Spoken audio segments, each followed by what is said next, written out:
My name is Catherine Ellis, 36 years old, and I own a small antique shop in the historic district of Savannah, Georgia. To outsiders, I lead a simple life.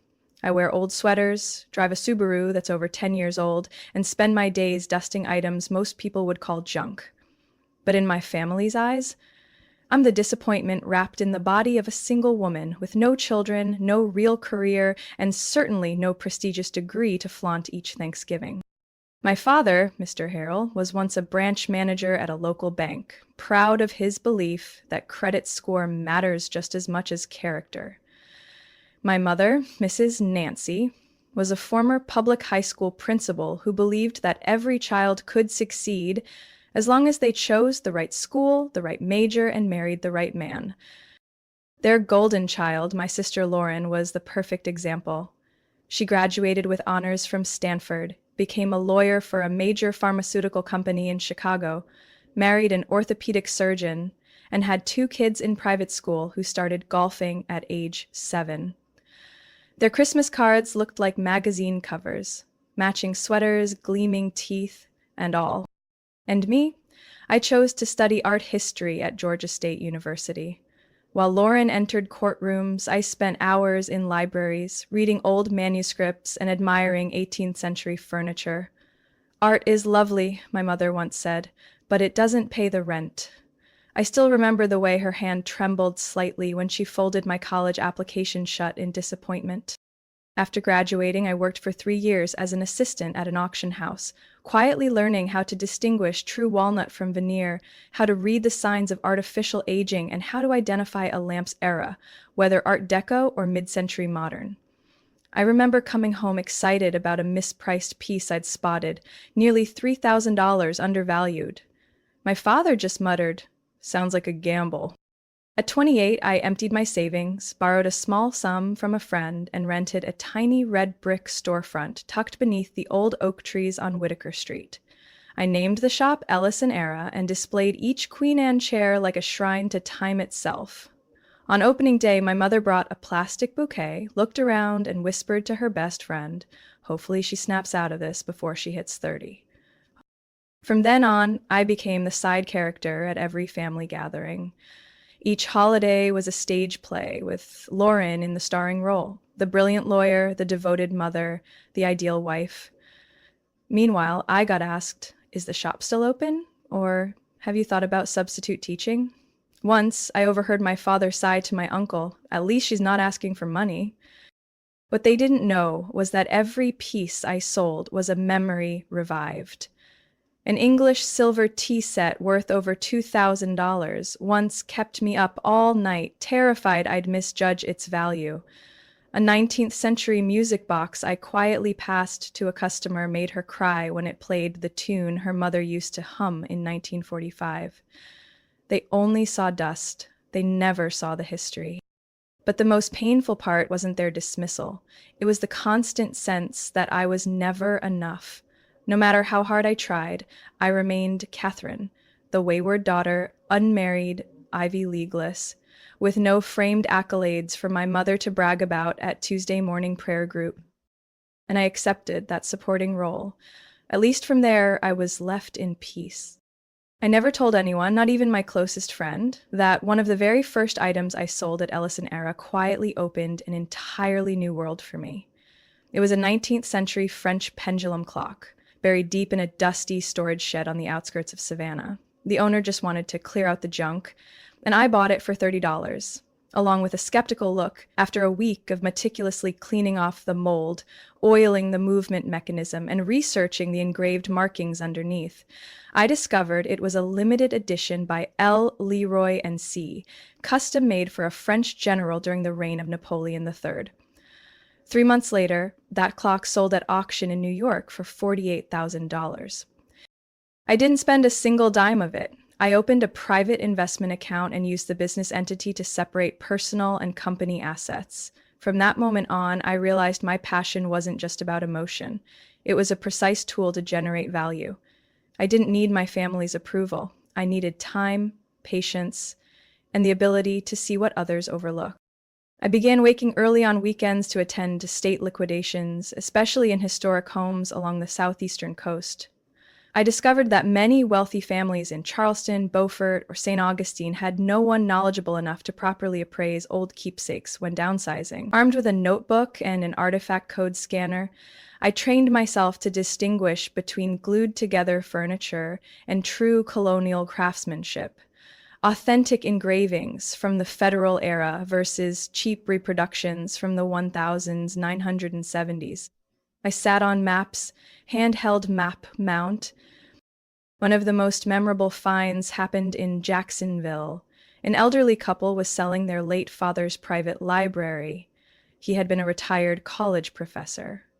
Among thousands of books, I found a rare woodblock print, an original 1837 edition, annotated by a British historian who had written about the War of 1812.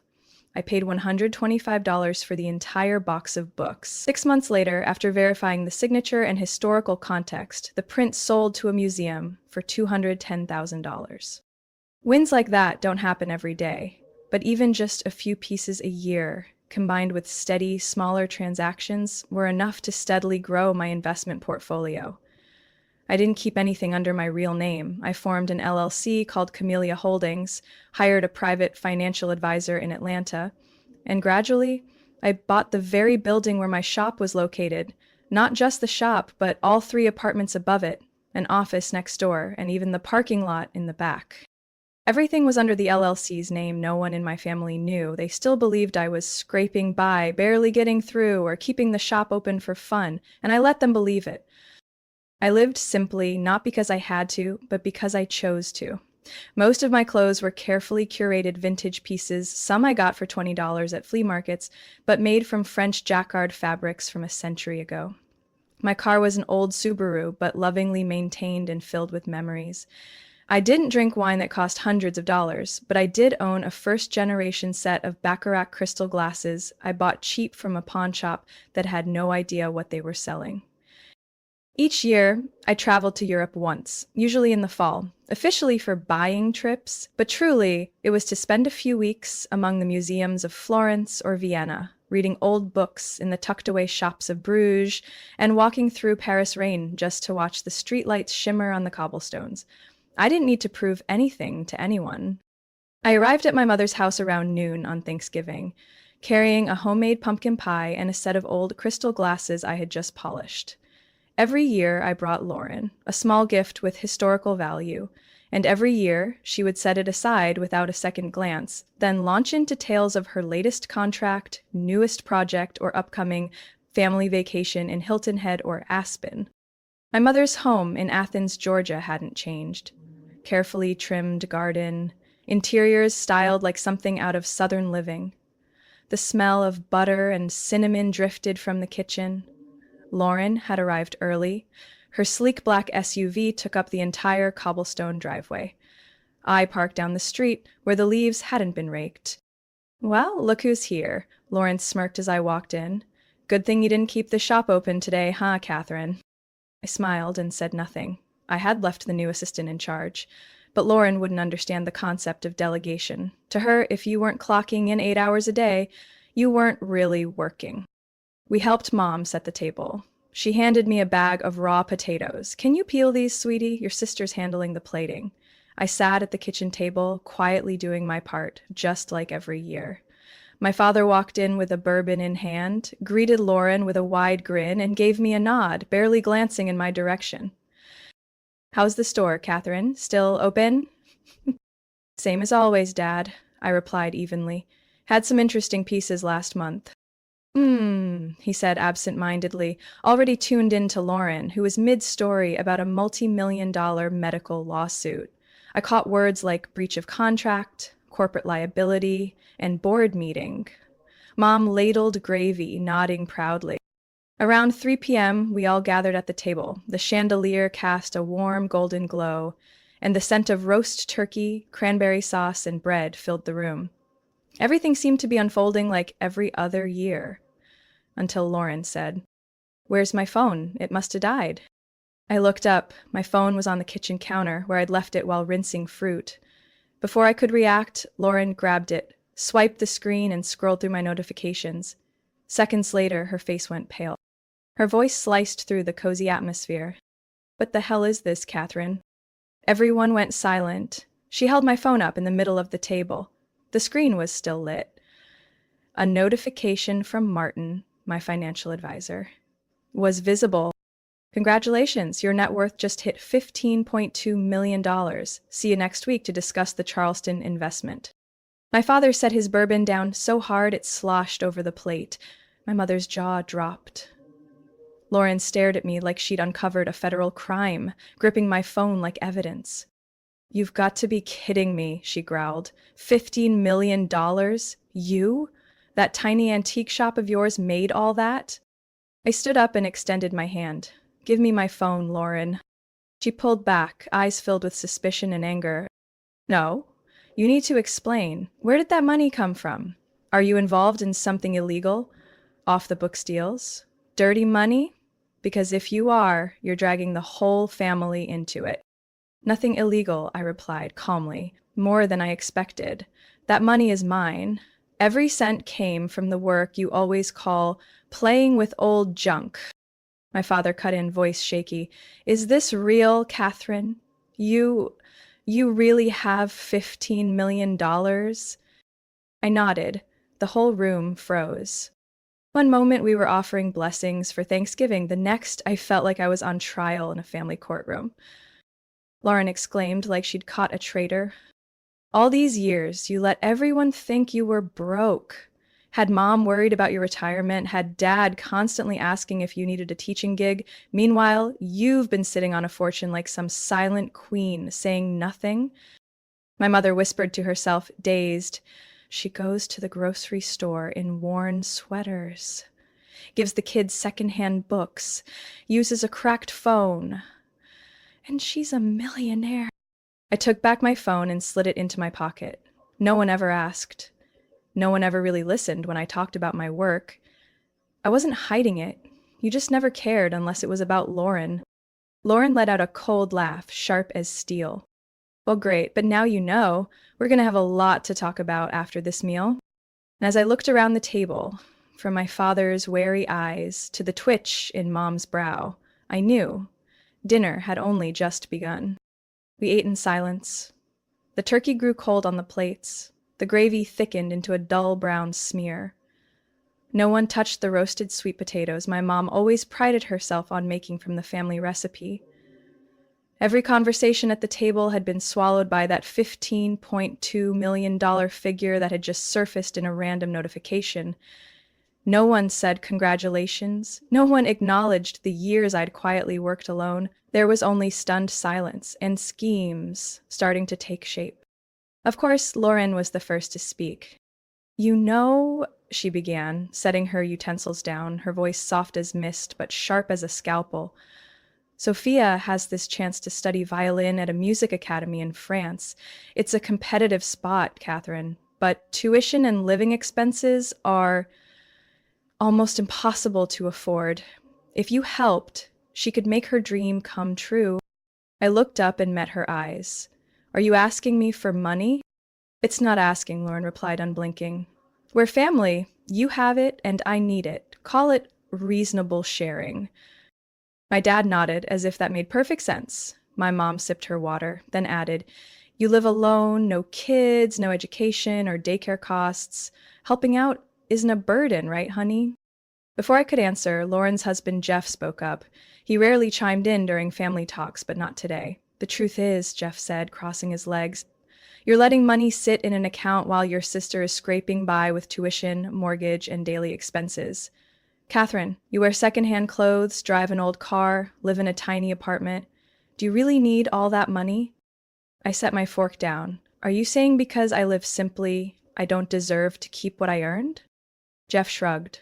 All I'm saying is, if you're not going to use it, someone else should. What about the work I put in? I asked, keeping my voice calm. All the years of research, learning, investing, taking risks. When everyone mocked that dusty antique thing, I was working in silence. And now, just because a number popped up, everyone feels entitled to a share? Lauren lowered her tone, trying to shift to guilt. Do you even know how much we worried about you? How many nights Mom couldn't sleep, wondering if her youngest daughter could pay for health insurance? You at least owe the family some transparency. I let out a quiet laugh. That's rich. All these years, no one asked seriously about my work. Not once did mom or dad visit the shop, except on opening day. Every time I mentioned a new antique, you all brushed it off. And now suddenly, I owe you something? My mom interjected, her voice now firmer. We're not pressuring you, sweetheart. We're just suggesting that you use your good fortune to help those close to you. I looked around the table. Everyone was watching me like I was a wallet with a heartbeat. 1 minute, 2. Then Lauren spoke again, her voice soft but calculated. I'm only asking for Sophia. Maybe a small scholarship. You could even put your name on it. One small act could change her entire life. And after that, I asked. Then it'll be Max, then your mortgage, then mom and dad's roof. What do I become? A bank? An ATM with shared DNA? Jeff sighed, showing impatience for the first time. Catherine, don't be dramatic. You don't need to give it all, just maybe 3 million. That still leaves you with 12 million to enjoy. I turned to Dad, who'd been silent the whole time. What do you think, Dad? He didn't look at me. Your mother's right. We're not forcing you. But don't forget, we all considered helping you when you were struggling. Now, it's your turn to help back. I nodded slowly, a cold, hollow feeling rising in my chest. I had expected surprise. I didn't hope for applause, but at least some recognition that I had worked for it. Instead, they looked at me like a number on a spreadsheet. No one asked what I had learned. No one asked what I wanted. They calculated, divided, and called it love. I looked at the clock. It was close to 4 p.m. I need some air, I said, pushing my chair back. Catherine, my mom called, don't leave in the middle of dinner. I turned back, my voice low but crystal clear. I'm not leaving. I'm reclaiming the boundaries this family just tried to cross. And I stepped outside, no coat, letting the cool wind brush against my neck. For the first time in my life, I felt completely clear. I stood on the porch, fingers gripping the wooden railing. The November chill crept through the gaps in my gloves, but my head burned hot. Inside, the sound of spoons clinking against plates and murmurs growing louder reminded me more of a shareholder meeting than a family dinner. I took a deep breath, trying to stay calm. 10 minutes later, I stepped back into the dining room. Before everyone continues dividing up my bank account, I said evenly and slowly, I need to make one thing clear. All three turned to look at me like I was some insolent student daring to challenge the principal mid-speech. My money didn't come from luck. No one in this room helped me when I was starting out. No one checked in when I was hauling inventory at 6 a.m. or came home after 12 hours surrounded by dust and the scent of rotting wood. So why does anyone here think they have a say in how I spend it? Lauren leaned back in her chair, arms folded. I'm not saying you didn't work hard, Catherine, but if you love this family, truly love it, then sharing shouldn't be such a burden. I gave a flat smile. I don't lack love. I lack mutual respect. My father put down his bourbon again. Your mother worried about you for years. We had no idea you were quietly saving that much. Because none of you wanted to know, I said. Every time I mentioned my work, someone changed the subject or tossed out, just hang in there a little longer. No one ever truly believed I could succeed. Jeff, now pulling out his phone, maybe to take notes or crunch numbers, looked at me with a quiet, cutting tone. The issue isn't that you have money, Catherine. It's that you hid it. It feels like betrayal. I nodded. If anyone in this house knows what betrayal feels like, it's me. Lauren slammed her palm on the table. Enough! You can't stand there pretending to be righteous while you're refusing to help your own niece. I didn't flinch. Helping is when someone asks with respect. This is a demand. A guilt trip. And it's wrapped in entitlement. My mother, eyes now brimming with tears, whispered, You're tearing this family apart over money. You live alone? No husband? No kids? What are you going to do with that much money your whole life? That question sliced through me like ice. I'm going to live the way I want, I replied, voice hoarse. And if that embarrasses you, I'll take that burden. Lauren stood, scraping her chair against the floor. If you walk out of here today without agreeing to help, Catherine, don't expect things to stay the same. Don't expect birthday invitations. Don't expect to be at my daughter's graduation. I stared at her. You're using your kids to bargain with me? This isn't bargaining, it's consequences. I walked toward the door, grabbed my coat from the hanger. My hands shook from cold and rage, but my voice didn't waver. I'm not saying no because I'm selfish. I'm saying no because I've learned the most expensive lesson of my life. Never give your worth to people who only see it when it turns into money. My father called after me, "You'll regret this. Sooner or later, being alone will catch up with you." I turned my head. I still have family, just not here, and I shut the door. I left my mother's house at dusk, my thin coat no match for the early southern chill. My hands were freezing, but inside I felt strangely clear. No more scraping chairs, hushed whispers, or the calculating glances of my sister and her husband. No more vague words wrapped in concern. Just the sound of my own footsteps on the cobblestone sidewalk. Steady, heavy, then slowly lighter, like each stone was lifting off my shoulders. Back in Ellison era, I didn't turn on the lights right away. I went upstairs, my small apartment above the shop, and sat by the window. From there, I could see Whitaker Street as it lit up. Soft jazz drifted in from the cafe on the corner. Everything looked the same, only I had changed. I checked my phone. A text from Mom. "You hurt us, but I still love you." Lauren said nothing. I wasn't waiting. I put my phone on silent. Not to avoid anything, but as a reminder, the voices that matter don't come in the form of guilt or sarcasm. The next morning, I opened the store earlier than usual, not to sell anything, but to clean, to clear away every trace of what happened the day before. Being treated like a family investment made me want to put everything back in order, both in the shop and in my heart.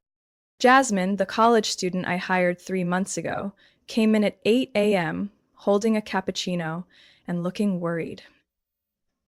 "Are you okay? I texted you yesterday, but didn't hear back." I smiled, taking the warm coffee. "Better than you'd think." "And thank you for being patient." Hiring Jasmine was one of the best decisions I made this year. 23, passionate about antique textiles, obsessed with Victorian embroidery details, and blessed with something I once lacked: mentorship. Now I'm the mentor. In the weeks that followed, I poured myself into the store. I started a blog series breaking down the evolution of American wood furniture from the 18th to the early 20th century. Site traffic spiked. Some seasoned collectors began sending thank you notes. One even asked to apprentice with me. I hosted a talk and tea on the first Saturday of the month, inviting loyal customers, older neighbors, and a few university students.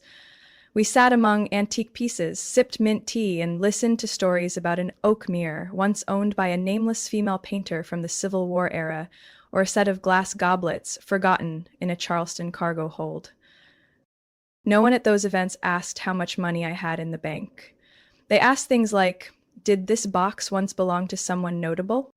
Or, "How can you tell real hand stitching from 20th century machine work?" They cared about the history, not the profit. One afternoon, while packing up a ceramic piece headed to California, I got an email from a small museum in Nashville.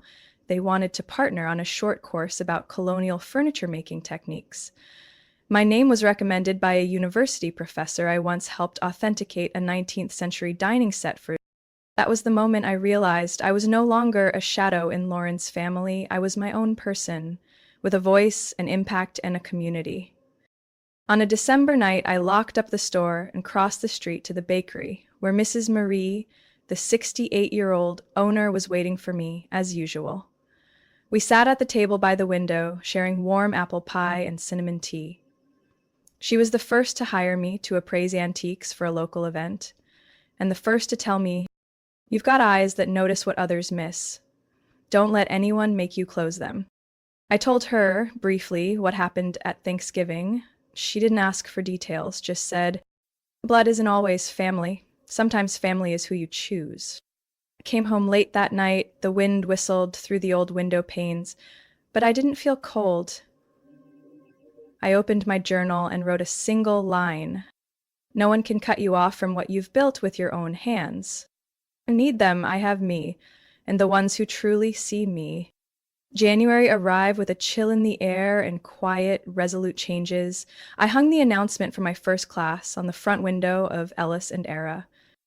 Antique Appraisal and Preservation course begins January 14th, maximum 8 students. Within just 3 days, the class was full. Among the registered names were a 72-year-old lady who adored French porcelain, a retired high school history teacher, 2 college friends majoring in interior design, and even a well-known chef from Charleston who wanted to open a 19th century-themed restaurant. They came from all over the state, bringing with them curiosity and reverence that moved me deeply. In the first few classes, we gathered around a beautifully carved walnut table I'd recently purchased from an abandoned church. I didn't lecture like a professor. I told stories about hidden carvings on the underside of Windsor chairs, the scent of 1920s shellac, and a table once dismissed as junk that turned out to be a rare post-colonial piece. As I watched their attentive eyes light up at each item, I realized I wasn't just teaching. I was passing on a spark. Jasmine, the young assistant I hired, now managed the entire storefront while I taught. She handled bookkeeping, displays, and had even begun learning how to date historical fabrics. One Friday afternoon, right after I wrapped up a session on Brazilian mahogany, Jasmine handed me a green envelope tied with a ribbon. "Open it," she said, her eyes gleaming. Inside was a hand-drawn proposal for expanding into the back of the store, a preservation workshop and a dedicated learning space. "We could do hands-on sessions," she said. "And if you agree, I want to turn this into a small training center for young people who love this field." I sat in silence for a few moments, studying the careful sketches and notes, then looked up and smiled. "Jasmine, you're dreaming big." "Because I learned from someone who dares to dream big," she replied. That evening, I called Martin, my financial advisor. After a brief conversation, we agreed to allocate $250,000 from my investment portfolio to create the Camellia Fund, an annual scholarship supporting students and independent learners with a passion for heritage conservation, antique interior design, or applied art history. The only requirement? A real-world project. By March, we received 43 applications from 11 different states. The first recipient was Lena Martinez, 27 years old, who had dropped out of school due to lack of funds for pursuing traditional woodworking conservation. She had attached photos of pieces she'd restored using historic techniques, along with a handwritten note. "I don't want to profit from what's new. I want to preserve the old so future generations can understand how their ancestors lived." When I called to share the news, Lena burst into tears. "You have no idea. You just saved me from going back to working in a convenience store." That line haunted me for days. I hadn't saved anyone. I simply did what I once wished someone had done for me, believed in my passion when I had nothing else. By late April, the back area of the shop was transformed into a multifunctional space. We called it the Archive Room, a place for workshops, guest lectures, and rotating student exhibits. Some days, people had to wait outside because it was standing room only. One evening, while restocking the display shelves, a visitor walked in. Amanda, my cousin who had skipped every family gathering for years. She now lived in Asheville, teaching ecology and timber frame restoration at a local college. "I heard about your class through a forum," she said, smiling. "Didn't know it was you. I just wanted to say, you're doing something extraordinary." I invited her in, brewed some mint tea, and after reminiscing about childhood, we discussed collaborating on a course combining material preservation with Appalachian ecology. I used to think my world was limited to 4 walls and antiques, but once I stopped waiting for validation from my family, I found myself connecting with people who truly understood the value of what I did. No certificates, no dinner parties with chilled wine and hollow compliments. I had the community I chose, the career I built, and a voice that no longer trembled under judgment. For the first time in my life, I felt I was living right. Not because I had something to prove, but because I'd found where I truly belonged. Thanksgiving came late this year, not because of the weather. Autumn in Savannah still painted the maples gold, warm and dry, but because I no longer counted the days. No more anxious anticipation, no more bracing myself for November, no more rehearsing how to smile under my mother's chandelier, pretending to belong in conversations that were never mine. This year, for the first time in over 15 years, I was the one inviting. A week before the holiday, I called home. My father picked up. "I was thinking if you two wanted, you could come to Savannah this year. I'll make dinner at my place, just the three of us." There was a small silence on the other end. Then my father said simply, "Your mother would like that." No apology, no emotional tremble, but also no blame. That was enough. On Thanksgiving noon, I welcomed them at the shop. My mother wore an olive green cashmere coat, her hair pinned up, lips painted a soft pink. My father had sunglasses on and a baseball cap. Standing on the front steps under the golden sun, they looked like a fragment from a cracked childhood photo. "Your shop looks so different," my mother said as she stepped in. "It's more beautiful than we expected." I just smiled. "You've never seen it in the afternoon. The western light brings out the wood's depth." My father walked around, fingers grazing the edge of a mahogany table. "How old is this one?"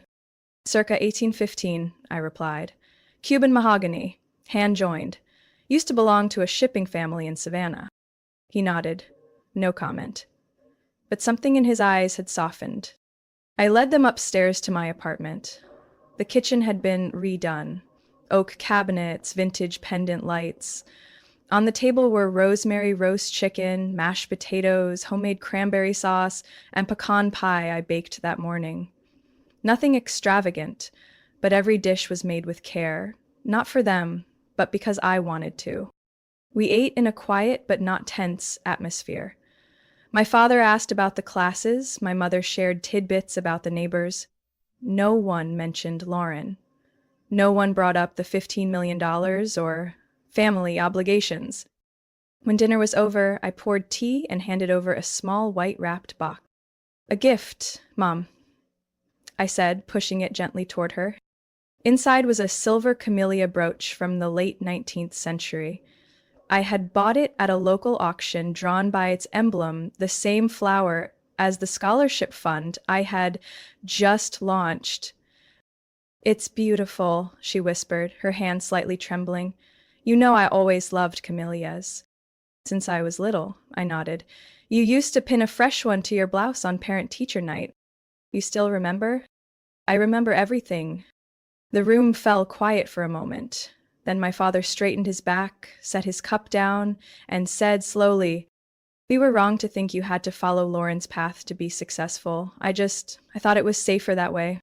"I understand," I said, my voice calm but steady, "and I need you to understand this too.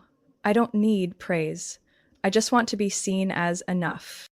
My mother said nothing, she just nodded, so faintly I almost missed it. After I walked them out around 7 p.m., I stood on the porch watching their silver sedan turn the corner. No tears, no old ache, just one truth.